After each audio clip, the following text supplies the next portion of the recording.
Hey guys, welcome back. Welcome to part 42 of the Project Station Invasion tutorial series. And in this video we're going to continue with our crafting.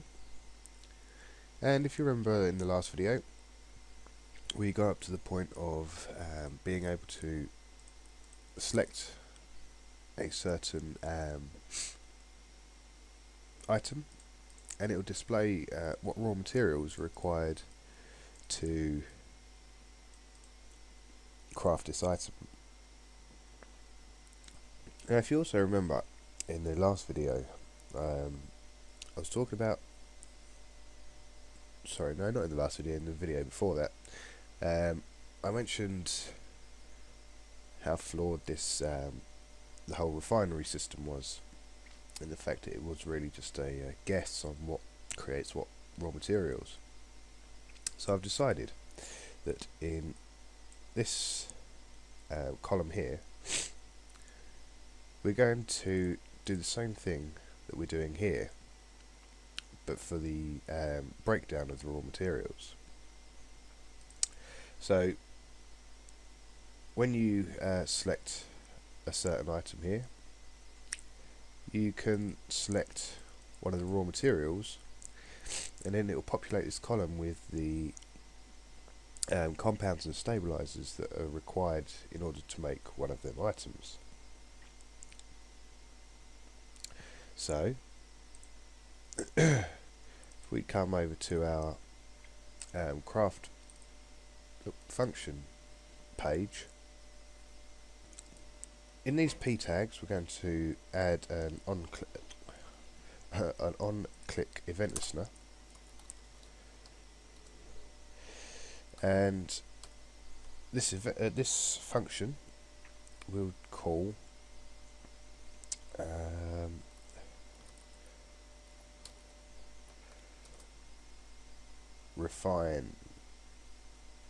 refinery requirements.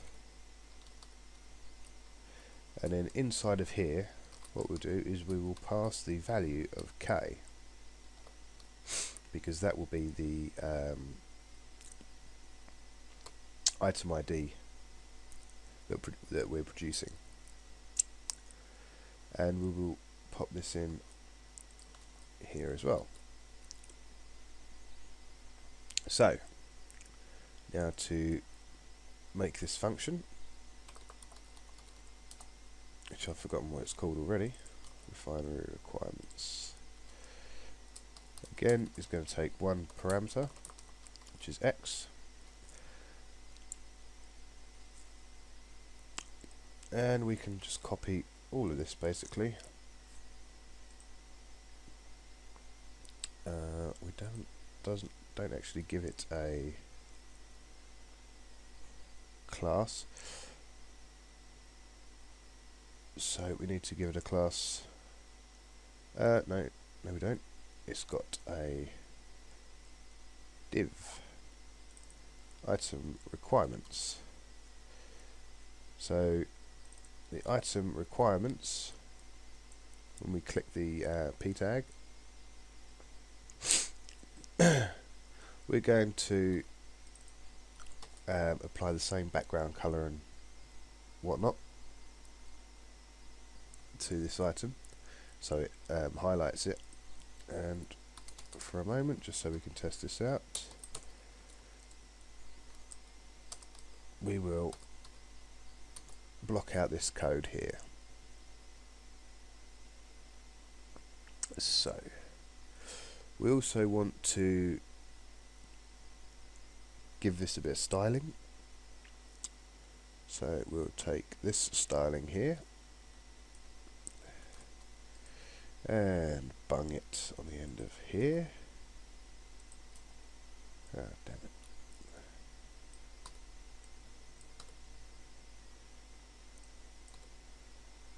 Like that. So now when we come over to here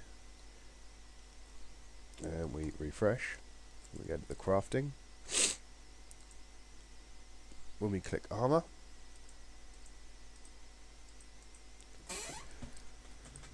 for some reason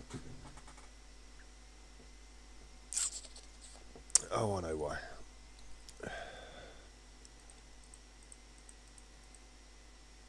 Because if we're applying two lots of styling, one of them cancels the other one out. Excuse me.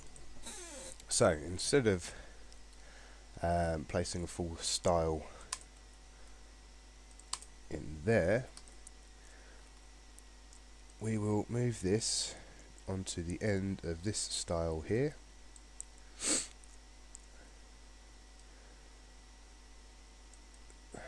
So that if the style is there, or if the extra style is there, it will be added in the right place.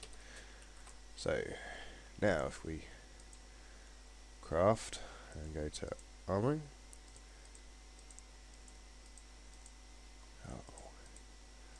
something's still not quite right. What's wrong with it?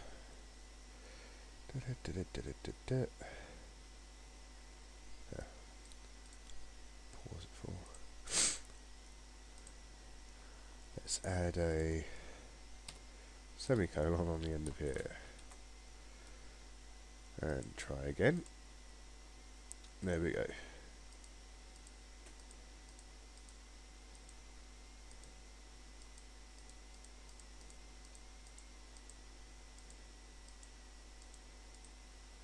So you can see that we can select the items we want. So now we just need to do the Ajax call to find out the items that we need to create these.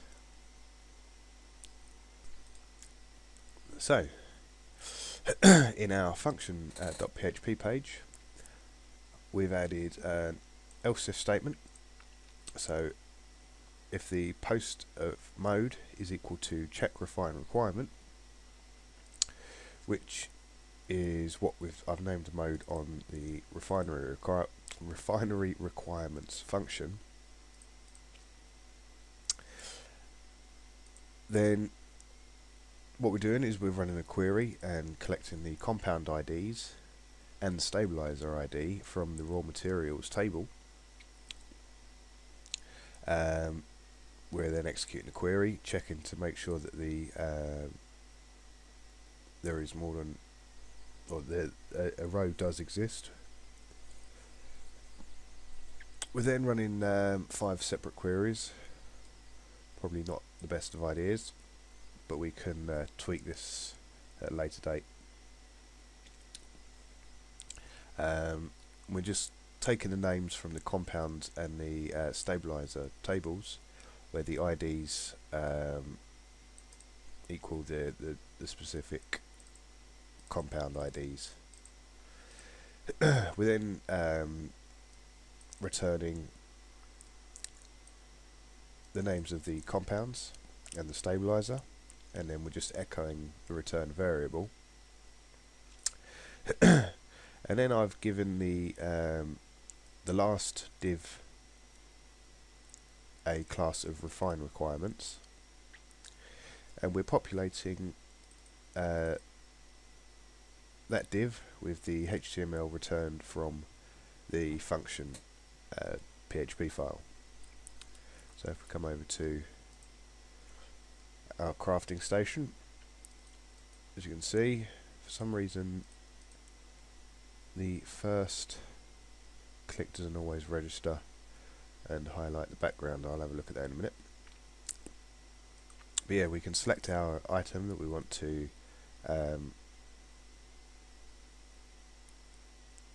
craft, and then when we click one of the required raw materials, you can see that it comes up with a list of all the items and in their particular order that are required to create these items.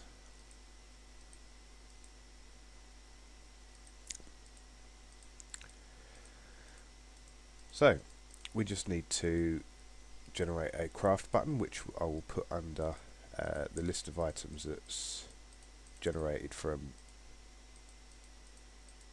the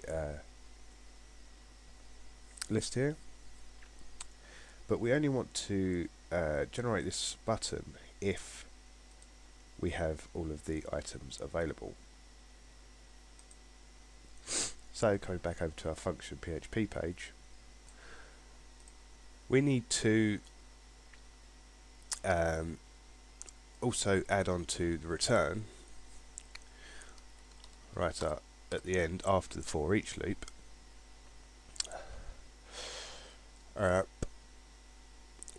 What we will also do, no, what we can do is if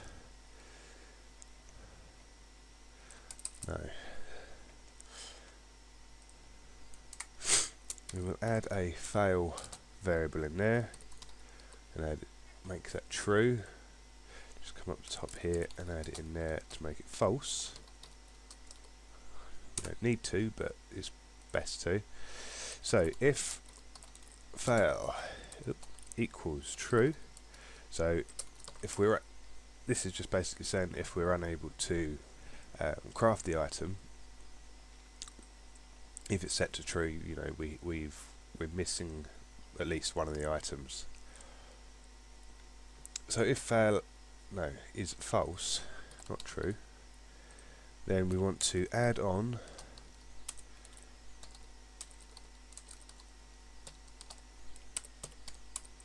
to the return variable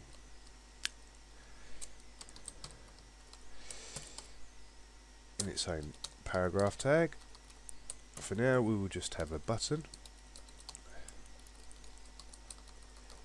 and we'll also just make it say craft item. So we go to the crafting. As you can see, the button doesn't currently come up. So what I'll do is I'll add in the items from the armoring into my raw materials, so we can actually see if this craft button appears when it should do. Okay, so I've added in all the relevant items to create armoring. So as you can see, when I come back to it, all of the items are grey, and I now have a craft item button there. And we do have a little bit of a problem, because when we click it, it gets highlighted.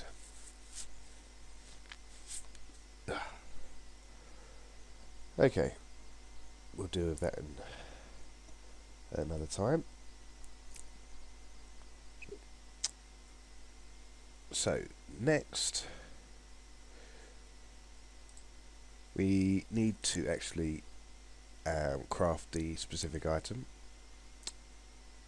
So if we come over to our, not our materials list, our refine function.php,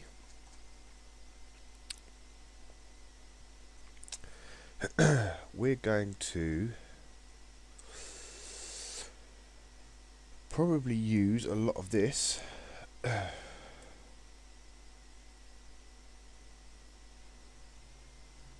to produce our actual item.